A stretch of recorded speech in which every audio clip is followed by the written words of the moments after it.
जुलाई 25। हमारे प्रतिदिन की रोटी मिनिस्ट्रीज की ओर से आप सभी को नमस्कार। आज का मनन का विषय है हर दुख, मोनिका लारोज की ओर से।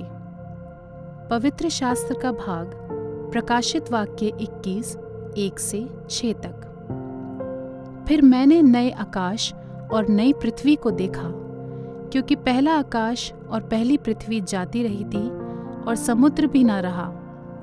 फिर मैंने पवित्र नगर नए यरूशलेम को स्वर्ग से परमेश्वर के पास से उतरते देखा।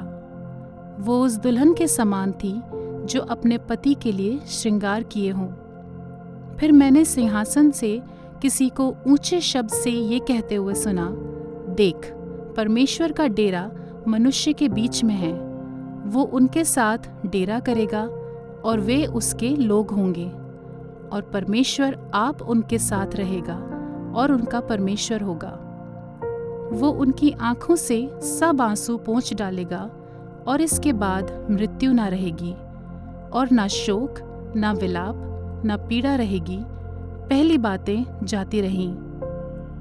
जो सिंहासन पर बैठा था उसने कहा, देख, मैं सब कुछ नया कर देता हूँ। फिर उसने कहा, लिख ले, क्योंकि ये वचन विश्वास के योग्य और सत्य हैं। फिर उसने मुझसे कहा, ये बातें पूरी हो गई हैं। मैं अल्फा और ओमेगा, आदि और अंत हूँ। मैं प्यासे को जीवन के जल के सोते में से सेंतमेंत पिलाऊंगा। मुख्य वचन प्रकाशित वाक्य 21, 4। वो उनकी आंखों से सब आंसू पोंछ डालेगा, और इसके बाद मृत्यु न रहेगी, और न शोक, न विलाप, न पीड़ा रहेगी। पहली बातें जाती रहीं। मैं अपने सामने आने वाले हर दुख को मापती हूँ। 19वीं सदी की कवित्री एमिली डिकिंसन ने लिखा, खोजी हुई आंखों से मापती हूँ।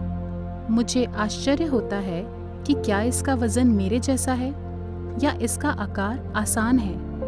ये कविता इस बात की चलती हुई परछाई है कि कैसे लोग जीवन भर उन अनूठे तरीकों के लिए चलते हैं जिनसे वे आहत हुए हैं। डिकिंसन ने लगभग झिझकते हुए अपनी एकमात्र सांत्वना के साथ निष्कर्ष निकाला, वो भेदता हुआ आराम कैलवरी पर अपने स्वयं के घावों को उद्धारकर्ता में प्रतिबिंबित होते हुए अभी भी ये मानने के लिए रोमांचित हूँ कि कुछ मेरे जैसे हैं। प्रकाशित वाक्य की पुस्तक यीशु हमारे उद्धारकर्ता को वर्णित करती है मानो एक वध किया हुआ मेमना। उसके घाव अभी भी दिखाई दे रहे हैं, अपने लोगों के पाप और निराशा को अपने ऊपर लेने के कारण से अर्जित घाव, ताकि उन्हें नया जीवन और आशा मिल सके। और प्रकाशित वाक्य भविष्य में एक ऐसे दिन का वर्णन करता है जब उद्धारकर्ता अपने प्रत्येक बच्चे की आंख से हर आंसू पोंछ देगा।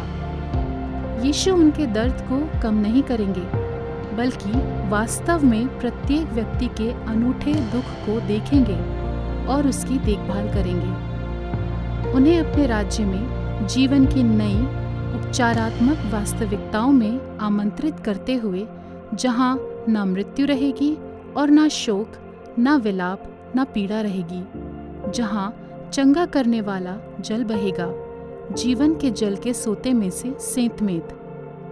क्योंकि हमारे उद्धारकर्ता ने हमारे हर दुख को उठाया है, हम उसके राज्य में आराम और चंगाई पा सकते हैं।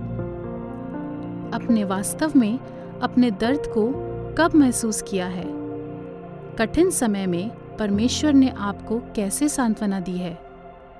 प्रिय परमेश्वर, मेरे सारे दुख को देखने और समझने और उठाने के लिए आपका धन्यवाद। आमीन।